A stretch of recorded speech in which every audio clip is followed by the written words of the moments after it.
Good day, everyone. Here we are for another roll reveal. This one is number 384. That is a reused number.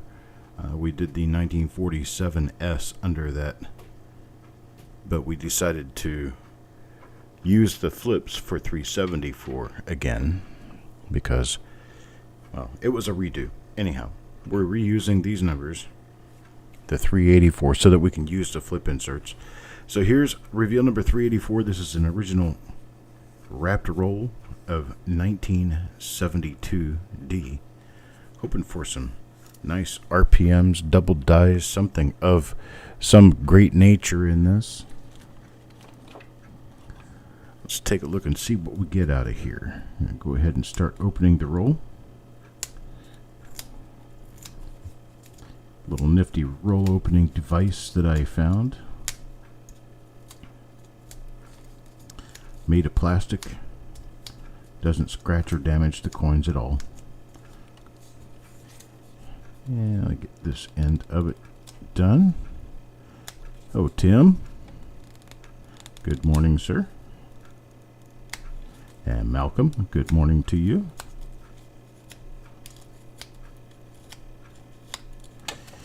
And here we go.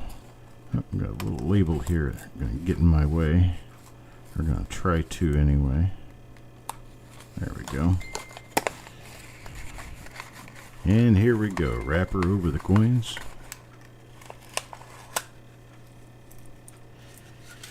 Let me silence my phone here real quick.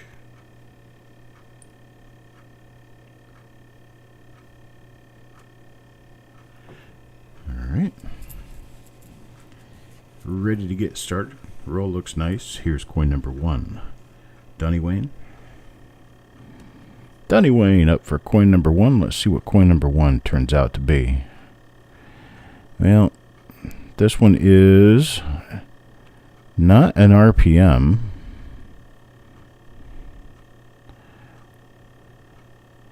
And checking for hub doubling, I'm seeing nothing, but what I'm not seeing here is the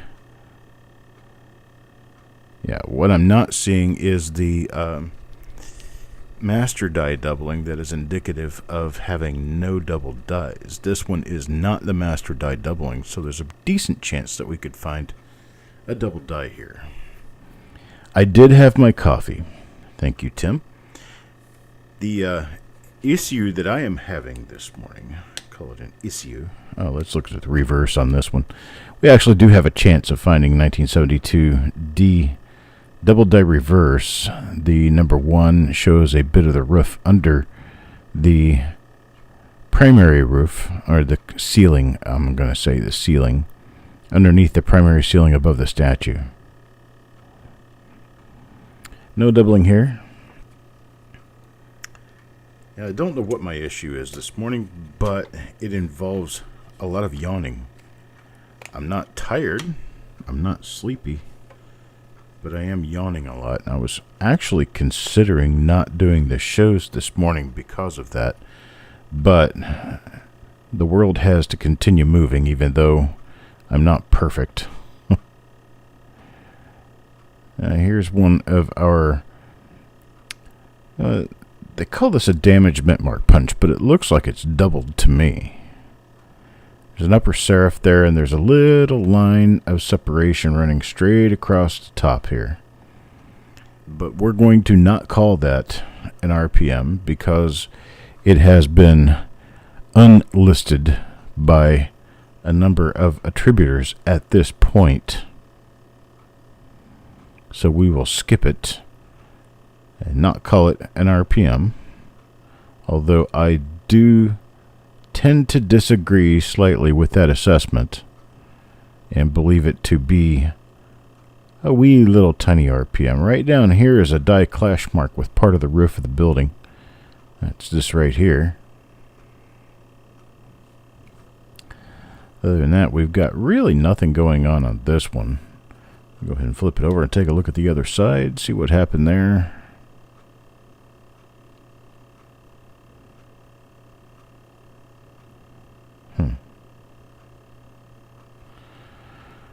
I'm looking at this little line right here. And I'll have to check a few more coins to see whether or not I'm going to go after that as a possible double die. It could be part of the design that I just don't notice generally, and I'm just noticing it now because I'm a little bit hyper alert. But I'll stick that in its own separate place, and then we'll move on to the next coin. This one's from Mike Birchman. And Mr. Birchman has, well, not an RPM.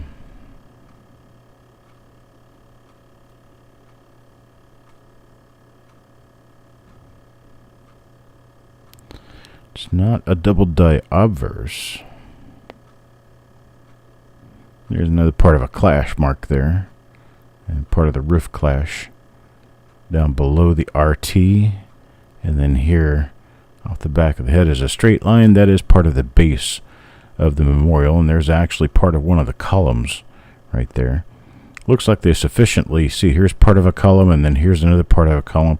Looks like they sufficiently got this masked with die scratching. That's generally what they polish the dies for, is to get rid of clash marks. Yeah, let's check that spot on this coin. Okay, we have the same line there. This could be the same die, though. So let me keep looking. Let's see. Get a marker on this one as that bulge between the CE of cent. That's an old die gouge. So I'm going to stick this to the side, see if we find another. Here's one for DN.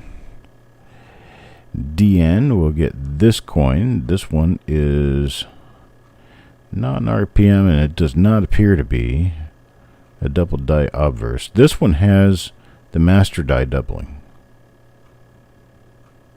This one has the master die doubling. You see the re-engraved N, and then a little bit of doubling on the top of the O and the D of God, and doubling on the left side of the E of we, and a little doubling on the U of trust.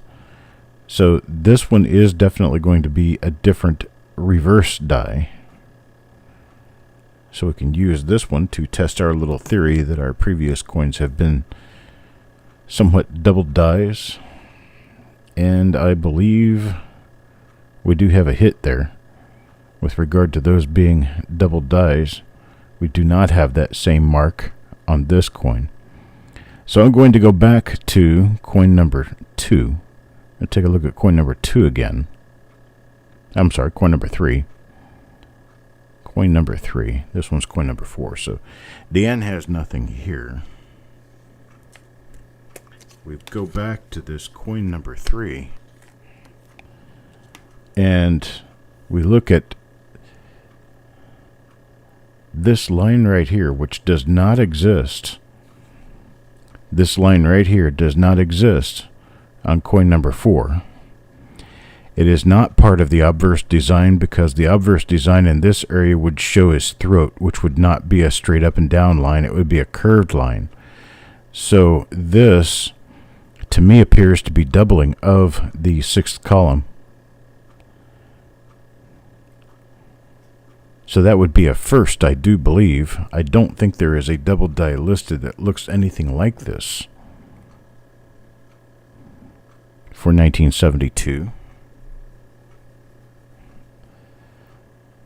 Yeah, we do have a wavy column too. We have this right here is a little bit of an anomaly based on the design itself, but this is actually nothing here. What I'm looking at is this little guy right here. This little guy right here does not exist on all the coins, so it is definitely a double die reverse. So there we have. It's going to be a new one for copper coins, I can tell you that for sure. I don't know if it's brand new with the Wexler listing. I'm pretty sure it's not going to be in the Kaneka listings. So if it's out there at all, it's going to be listed with John Wexler. Alright, here's one for Tim Krell. And Tim Krell gets, I'll find my coin here. Okay, nothing on the mint mark. Obverse looks normal. And it does not have the re-engraved N. It does not have the clash marks that we noticed on the last coin that did have the double die. So let's check the reverse on this one. And again, we have no mark. We do have a die scratch above Lincoln's head on the statue, so we know that this is a different die. And we have no mark to the east of column number 6. Okay. Not a double die, not an RPM. So, in moving right along, we're going to go to coin number 6. This one's for Ron Perez. Let's see, what do we have here? Well, the mint mark appears normal. The date looks normal, so it's probably going to make the rest of the coin pretty much normal. We don't have the clash mark that we had on that other coin. So let's flip it over and see. We likely don't have that doubling. We do not.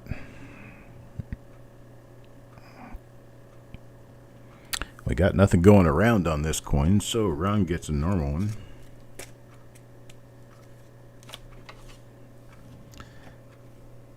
I could easily have tossed that aside thinking it was normal design. I just wanted to check another coin or two to see if indeed there was that same thing on the other coins. To my surprise, it didn't exist. Okay, we've got no clash marks on this one. So given no clash marks, we probably don't have the double die reverse that we're looking at.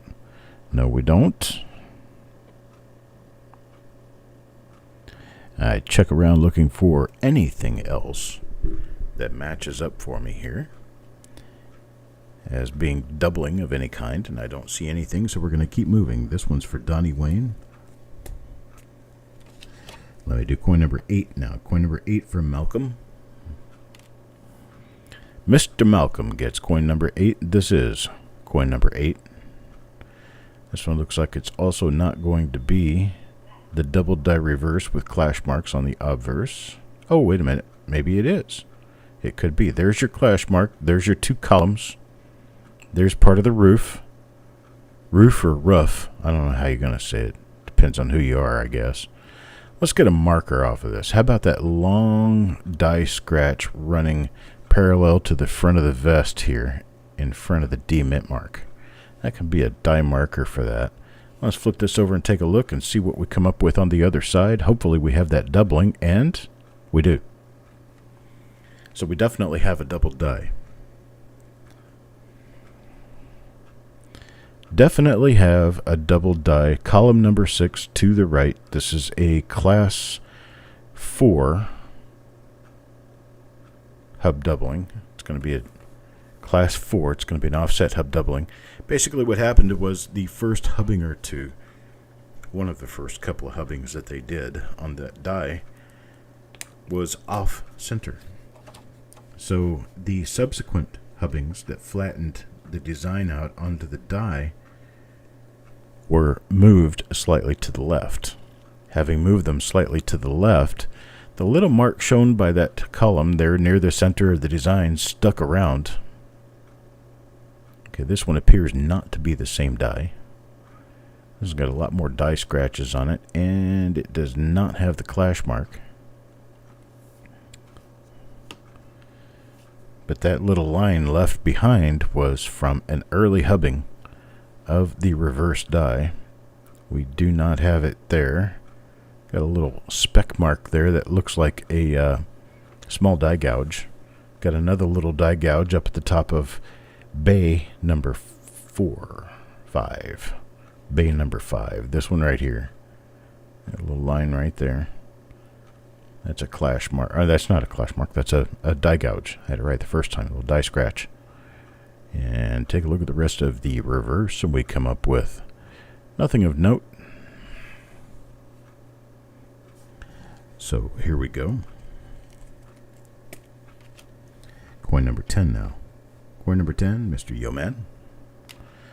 Oh, this one's Kind of ugly. Ouch. Man, Larry really got a hold of that one. Looks like Larry spit all over this coin before it went in the tube, or in the roll. Yo, man, you're going to get credit for this one, Brady. Let's see what we got here. Okay, this is the one with the little speck up in the top. That's a die gouge, a little tiny die gouge. And, yo, man, I'm going to give you full credit for this one. I'm not going to do any really nasty-looking coins like that in a copper roll. Get my... So, number 384...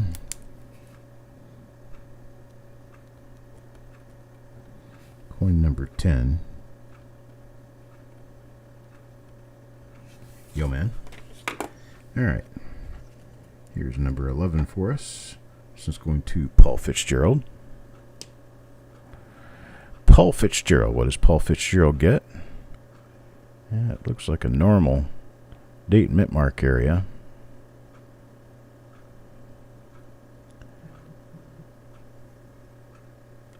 We've got no clashes showing, so we probably don't have the double die reverse.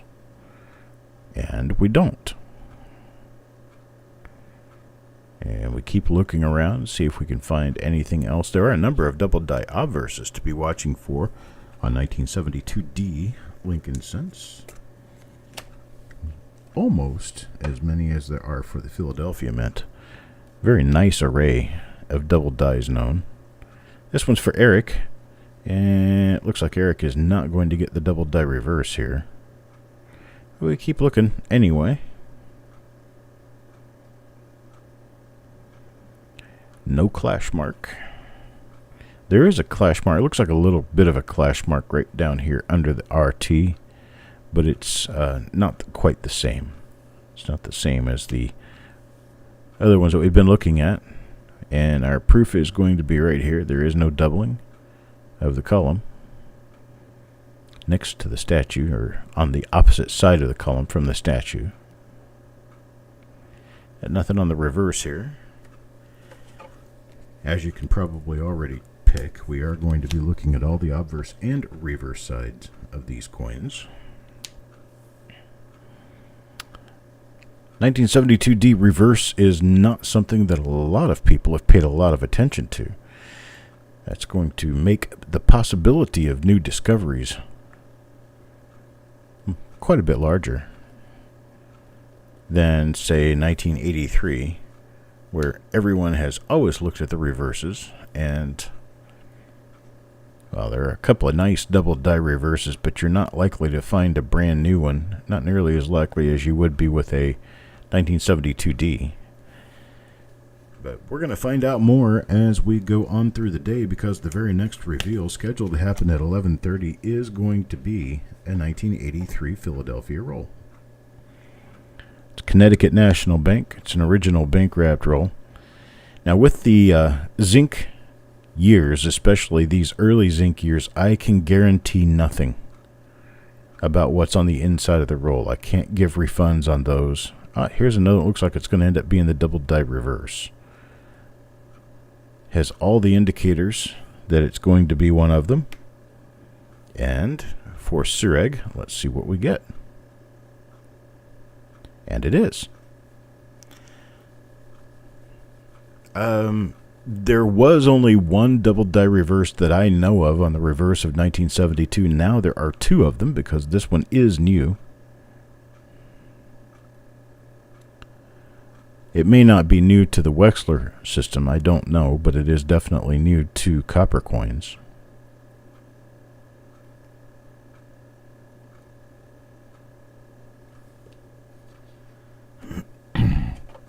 So this one's for Orig. If you want to know how many have been found in this roll, that makes the fourth coin.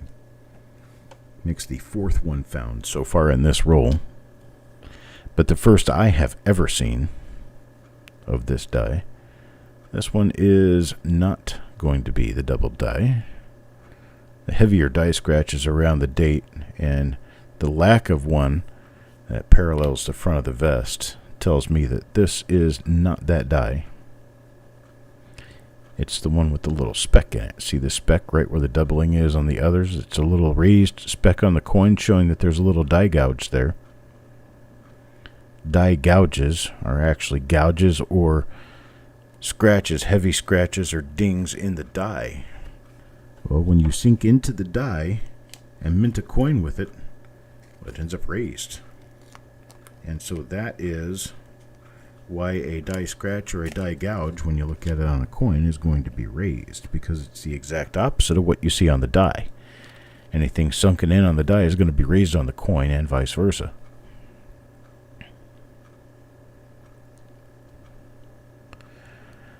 So if I were to scroll my initials into the die and then mint a coin, my initials would show up on the coin raised.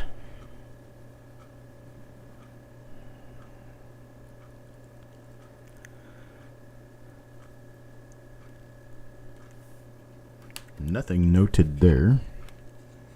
I have to apologize for the yawning. I'm not really sure why I'm doing it. It could be my medication, but I'm not sure.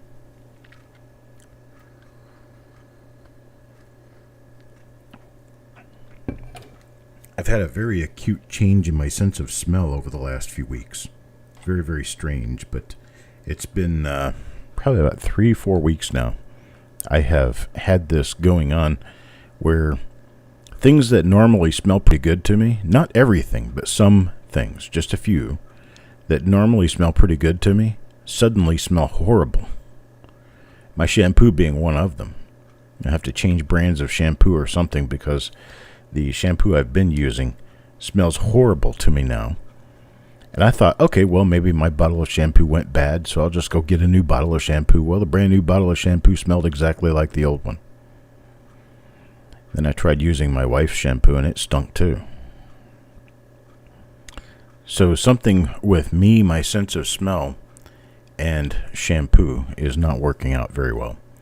So I decided, well, I can live with that, right? Because you don't have to love the way your hair smells.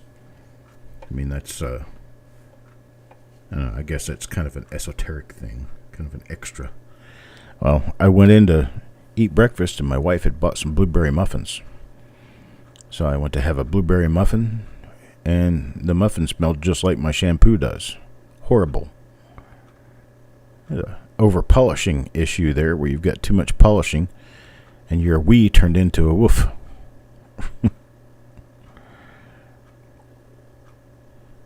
It's not going to be one of the double dyes, but it is a kind of interesting little case of dye polishing. But the muffin tasted okay, except the aftertaste was kind of icky. But the taste itself was okay, and I'm like, well, you know, maybe it's just not worth it anyway, since I'm diabetic and I probably shouldn't be eating muffins anyhow. Let me just drop the whole idea of muffins. So, I didn't eat any more muffins. But Austin's birthday was day before yesterday, and we had some little cupcakes for his birthday, and I ate one of the little cupcakes, and it tastes perfect. No problem. So I'm wondering, well, good gosh, what could all that be? I still don't know, actually. There's a clash mark below the 1. Maybe this will follow through.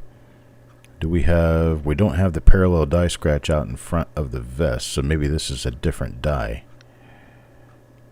Pickle mark below the R of trust. No die mark coming out of the head, no roof mark here. So we're going to take a look and see, but I do believe this is going to turn out to be a normal 1972 Lincoln cent. And it is.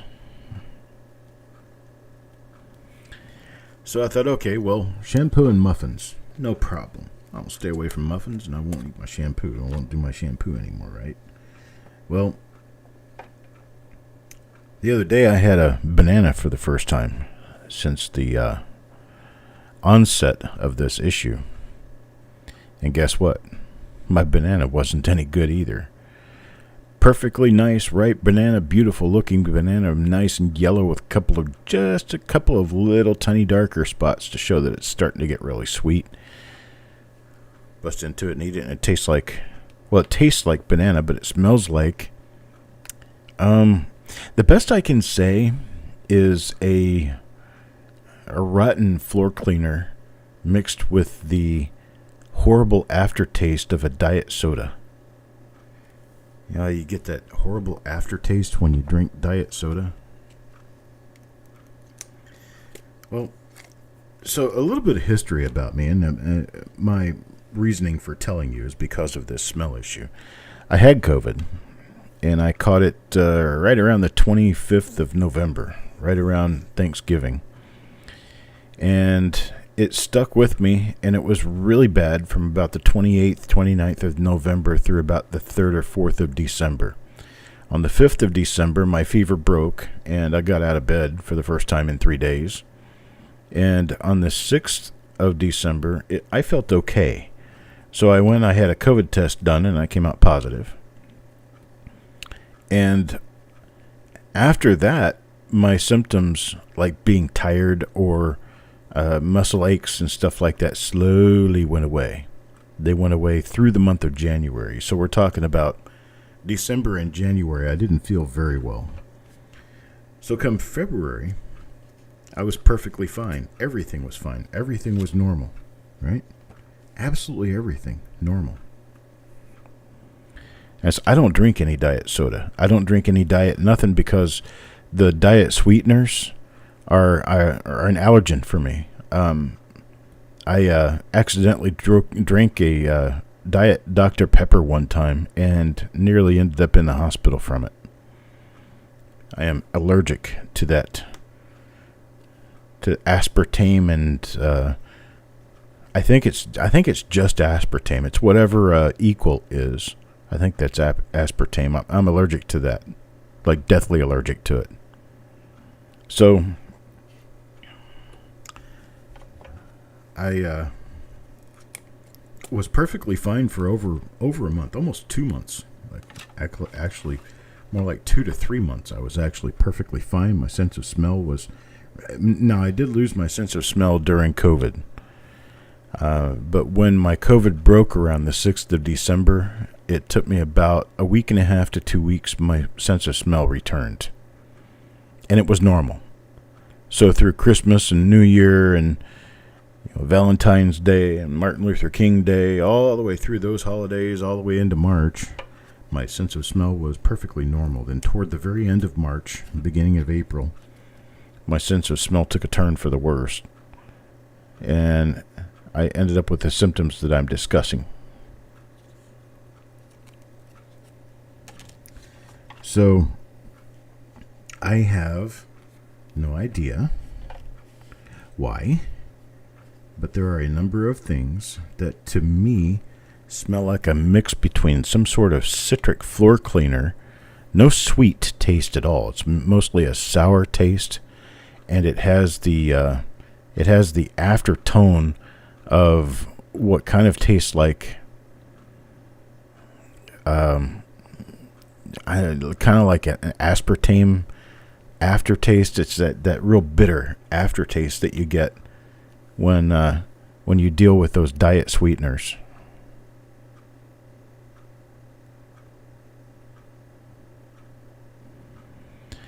There's a lot of people who drink the diet sweetener drinks and think, I don't know what you're talking about.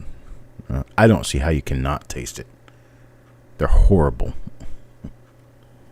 But anyway, I digress. I think Diet Coke is some of the worst stuff ever put on the planet. And then there's other people that are totally hooked to it. That and Diet Pepsi. I think they both taste the same, and they're both horrible. And there's also a decent likelihood they'll send me to the hospital, so I prefer just not even go in that direction. Same thing happens to me when you use, that it's a concentrated sweetener flavoring that you put in water that changes your water into like a flavored sport drink type thing. Yeah, that too. I don't remember what it's called, but that stuff treats me the same.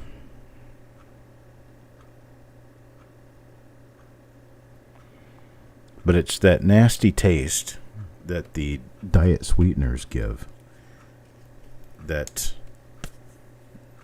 I can taste in bananas. I can taste it in blueberry muffins that are cooked at the grocery store. I don't know about home cooked because I haven't tried anything like that yet. But and it's only certain things. It's not everything that's sweetened. It's only a few things. I did try stevia, and I'm actually okay with stevia. It's not the greatest stuff in the world. It still has kind of a really weird wang to it, but it's not dangerous to me anyway, and it's not as bad as most of the diet sweeteners taste. Now, one thing that I do use as a sweetener, and I think it's actually very good, is agave nectar. Agave nectar is a very sugar-like substance. It's it's a very thin mix of what tastes kind of like honey and sugar. And it's not as thick as honey. It doesn't pour real sappy. It pours so I'm trying to find something in my head here that it pours it pours faster. Let's just put it that way. It's just a wee little tiny bit gloppy, but it's good. And I use that in my coffee, and I haven't used white granulated sugar for anything to sweeten any drink or anything in just about a year now. Oof. This one's got a fingerprint on it. Thank you, Larry, for your insight and your wonderful looking nasty brown fingerprint.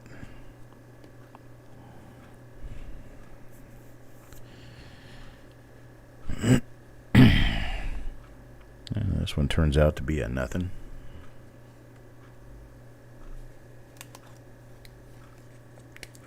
Monk fruit is okay, although it has kind of a different aftertaste as well.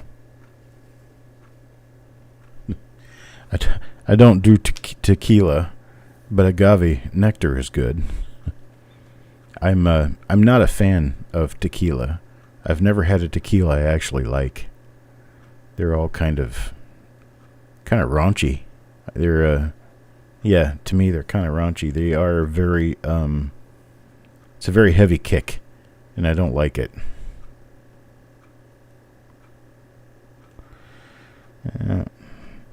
It's when I'm drinking something I prefer not to get kicked in the head while I'm drinking. Good morning, Bill.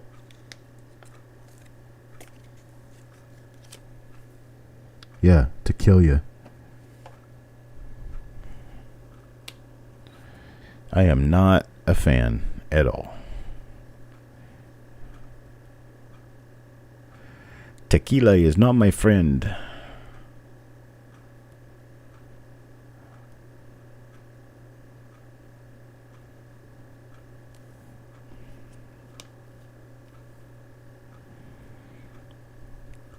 Yeah, but the sense of smell thing, I'm very, very, I'm not worried. I just, it's like, I don't know. I guess it's like losing a hand, You always want to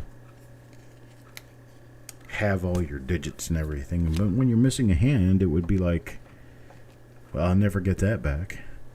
And it's like, well, I wonder what this would feel like if I actually did have my hand, And that's kind of what I'm doing with this sense of smell thing. This one could be one of our double dyes. Could be. I'm kind of starting to get used to the way those things look. And no, this one does not appear to have the clash marks that would be required to have that double dye. And it's not there, but we do have a little bit of a clash mark, and this kind of supports the idea that the other coin that we saw that was the double die actually was a double die, because this is what a normal clash mark would look like in this area. Now, I like my moonshine. Moonshine's some good stuff. I like Cherry Bounce. It's a little sweet, but I like it. And I like, there's a I think it's a blackberry. I think a blackberry moonshine made by Old Smoky from Gatlinburg. That's some good stuff. Oh, man. Ask Brian Allen. We got kind of sloshed on that stuff one night. We sat and were talking about coins at the lake on the deck, looking over the bank of the lake. And we were just chit-chatting about coins and life and stuff, and we ended up getting pretty snockered. Yeah. And Chucky don't normally do that, so when Chucky gets snockered, it don't take very much, and man, he gets snockered quick.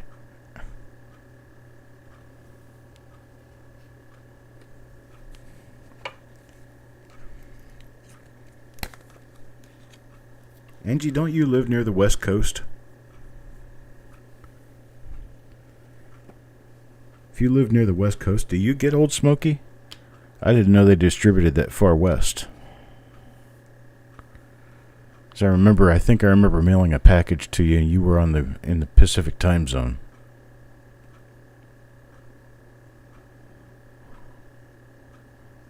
Another one of our astute little master die doubling on this one.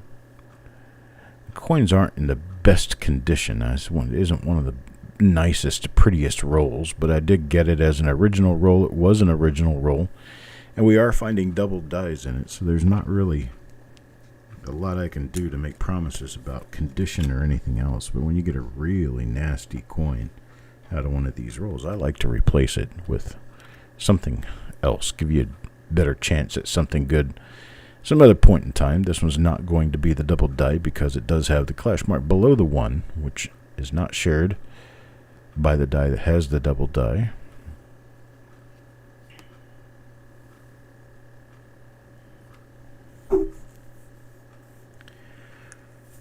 Oh, that's interesting.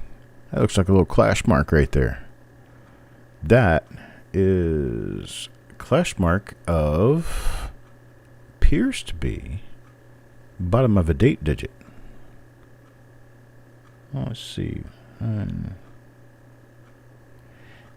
Could be part of the 9.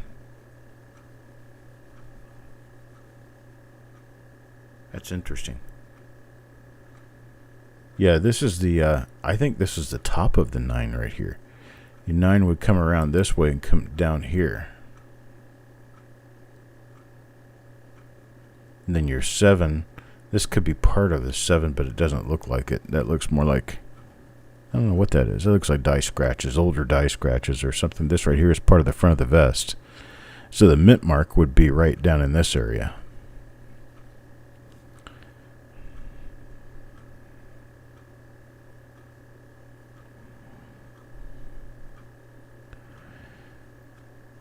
Looks like it might be part of the Y over there in bay number 3.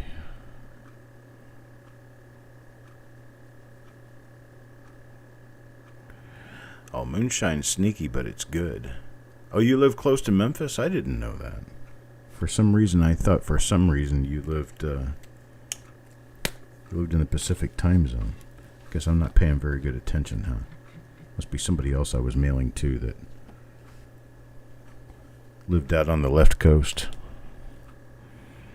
You live near Memphis.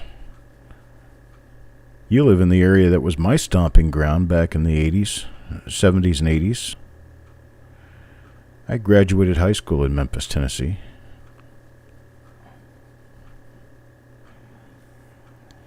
Graduated high school there. I would have gone to college there as well if I hadn't gone into the military and sought a slightly better future than... There's another one with the clash there. Slightly better future than working 12 hours a day to take 12 hours a day in college classes. But when I was growing up there, I lived in Raleigh.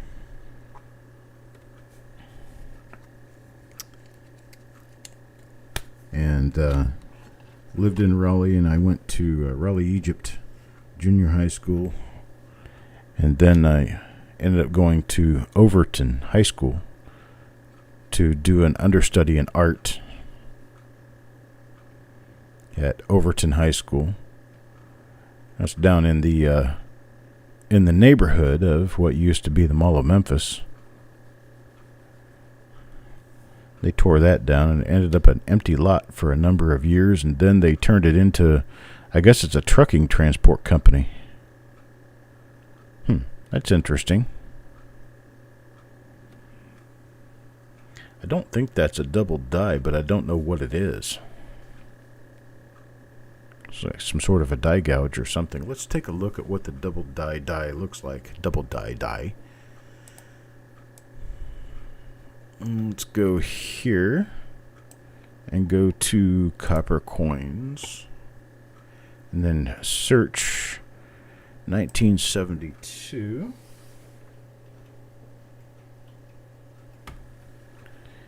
Go to the Denver Mint double die reverses and search. Oh, we don't have any 72. Don't have any 72D double die reverses listed. Okay. Well, I know there is one that was well known, but I guess I don't have it listed here. Let's try a place where I do know it is.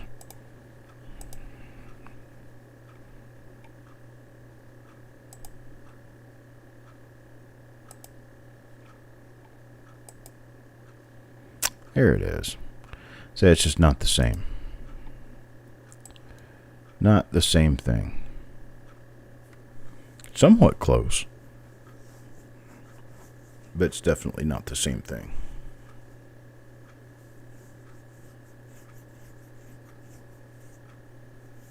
Your dad went to Overton High School? Awesome. When did your dad graduate Overton High? I think some chance I might know him. You know what? I want to set this aside. I want to take another look at it. I don't see why I shouldn't.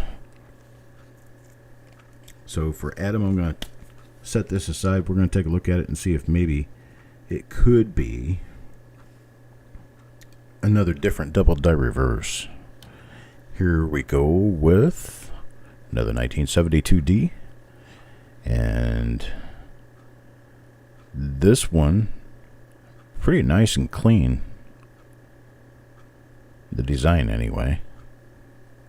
It does not have the marks I'm looking for.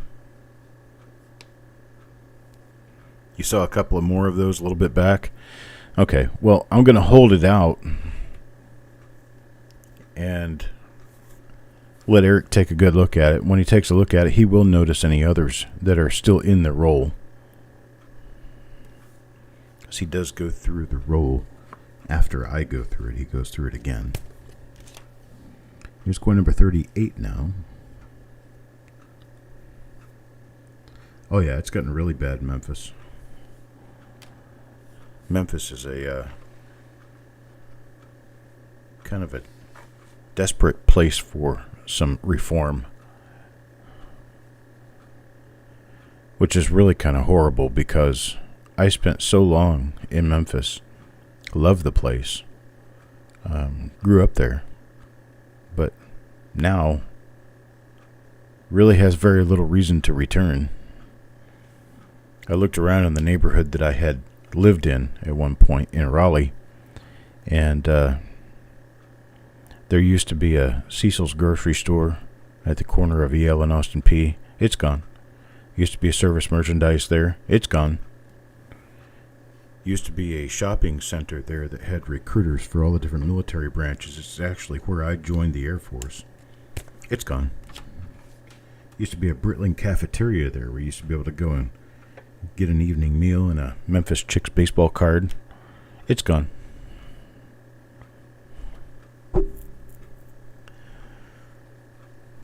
Lot of things missing that used to be there. So your dad graduated in 71 or 72. That wouldn't be me. I didn't graduate until 1986. So I wouldn't know him from school, that's for sure. But even Overton High School is different than it used to be. Overton High, when I went there, was the Rebels. Used basically the same mascot as the Ole Miss College, the Ole Miss Rebels. And now they are the Wolverines, I believe. So I've taken my high school and turned it into something completely different than it was when I was there. Though the actual name of the mascot doesn't really make any difference. I did take a tour of the school. My 30th year reunion, I traveled up to Memphis and had a good time with my old classmates. And we went and met up with our principal, who's now retired. Took us on a little tour of the inside of the school and what it looks like now. And it doesn't look a lot different than it did back then. Of course, some of the class locations are different, but there's some things like the chemistry lab and stuff like that that are all going to be exactly the same. But that was kind of interesting. It was fun. There's one for Eric. What does Eric get? Coin number 41 now. Yeah. There's nothing highly interesting here. As soon as this reveal is done, I'm going to flip over and do the 1983 reveal. We've got that one coming up next. I'm going to do the 1983. And then I will get the 1957D done. And then if I have time, I will plan more for later this evening. But for right now, it appears as though I may end up taking the rest of the day to take care of other chores. But if I have time, I'll come back on and do other ones later. I've got, after these, I would have 8 left, I believe, for this week. So I'll definitely be doing more of them tomorrow. I'll probably close them out on Saturday. Sunday, we've got a really nice little auction coming up, especially for people who like things other than just Lincoln Cents. I have begun to branch out just a little bit. I actually have some currency. I have some paper currency that's going to be put in the auction for Sunday. I've also got some uncirculated Indian head cents that'll be up for grabs, as well as Lincoln cents, of course. Haven't quite branched out into silver or gold, so I'm not really sure I plan on doing it all, but there will be something other than just Lincoln cents in the auction this week. See, that looks like an RPM to me.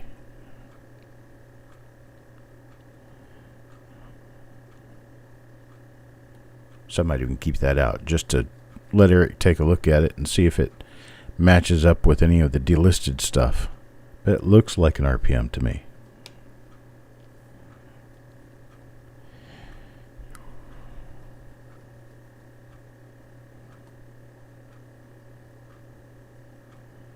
Nothing going on the reverse. This one's for Deanne.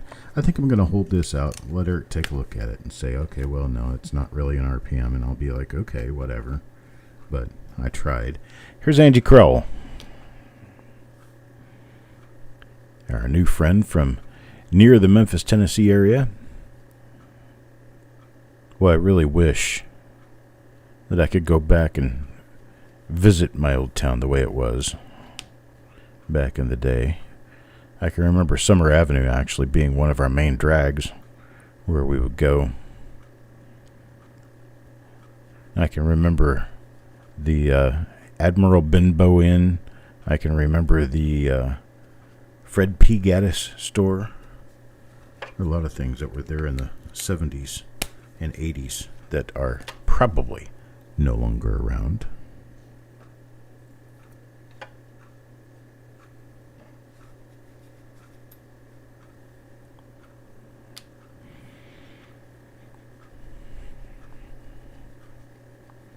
This is going to be another non-double die.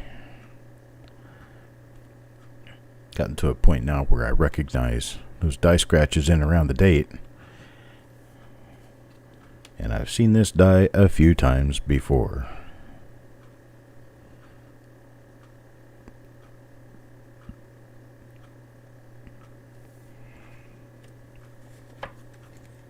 Nothing there. Now, number 46.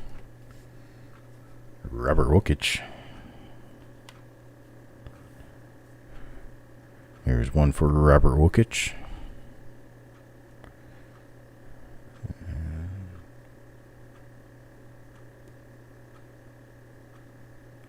Well, hello, Marked Money Tech. I was just about to send you a message and wondering where you are and what's going on with you. I like checking in on people when they disappear. You never know. I've had a few good people over the years take off for great reasons, and I wouldn't have known about them at all if I didn't check in.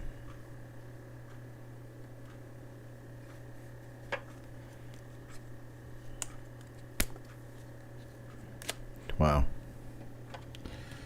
Well, I can imagine Summer Avenue not being a great place anymore. I don't know that I'd want to go back to that drive-in theater, as dangerous as the area has gotten. When I was young, the drive-in theater on Summer Avenue was actually a really good place to go see movies. In fact, that's where I saw Blazing Saddles. This will be one of our double dies right here. There we go. There's our marks. This will be one of our double dies. This one's going to Ron Perez. At least one of our new people is going to get a double die. Let's check it. And yes, we do have the doubling next to the column. Right there. Look to the right of Lincoln's head into the next bay. You'll see a little line there. That does not belong. Now the line on the opposite side, this line right over here, this is part of the design. This is a normal part of the design. But the line that shows up over here is not supposed to be there. And so that's going to be a new double die.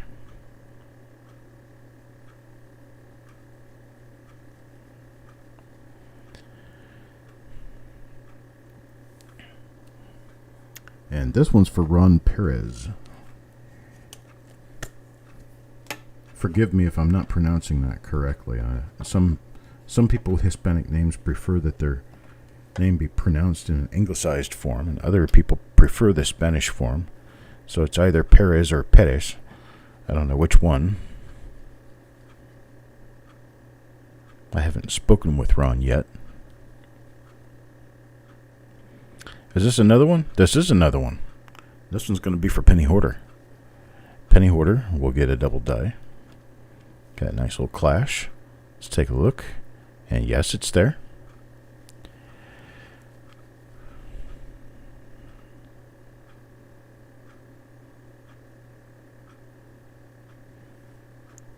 Nothing else really special. Hello, Carl.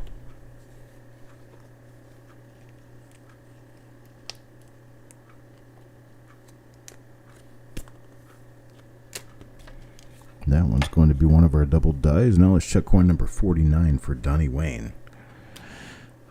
Donnie Wayne, let's see if you got anything here. Some people might wonder, they're watching me, listening to me, and they'll say, well, he doesn't have a southern accent. Nope, he doesn't.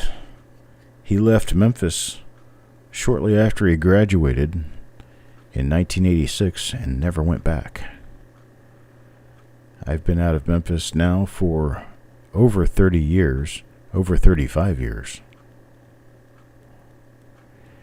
And through that period of time and all the different places I've lived and all the different things I've done, there's another one of our other coins that we're going to take a good look at to see if it might be a double die.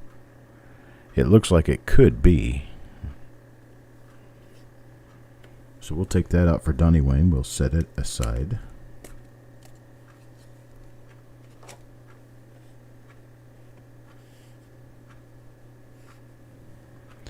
There is Paul. Paul Fitzgerald gets coin number 50, the last coin in the roll. Let's take a look and see what he got.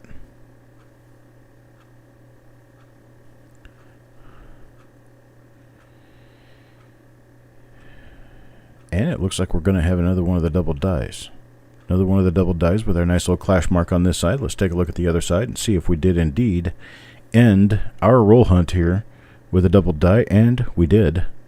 It's a minor double die, but I tell you what, for 1972, for the reverse of 1972, this is a rather scarce occurrence to find a double die in these.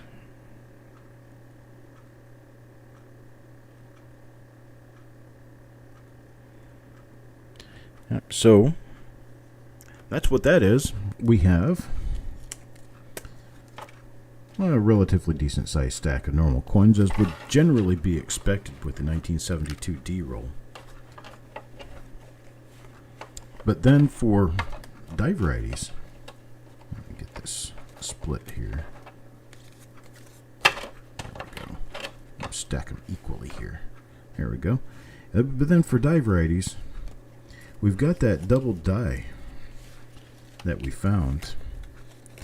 They are going to be on coins numbered 50, 48, 47, 14, 8, 3, and 2. Now this is that second possible double die that I found. There's coin numbers 49 and 36. Now there will be others in the roll. And then that possible RPM that I want Eric to take another look at is going to be coin number 43. And that's what we've got this time around. I will be back shortly with the 1983 roll.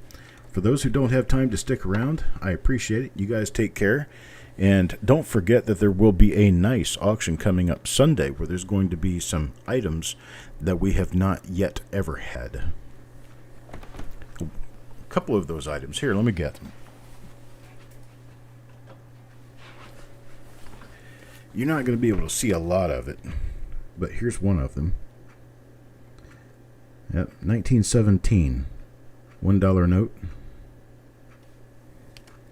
Here's another one, 1923, large size, dollar.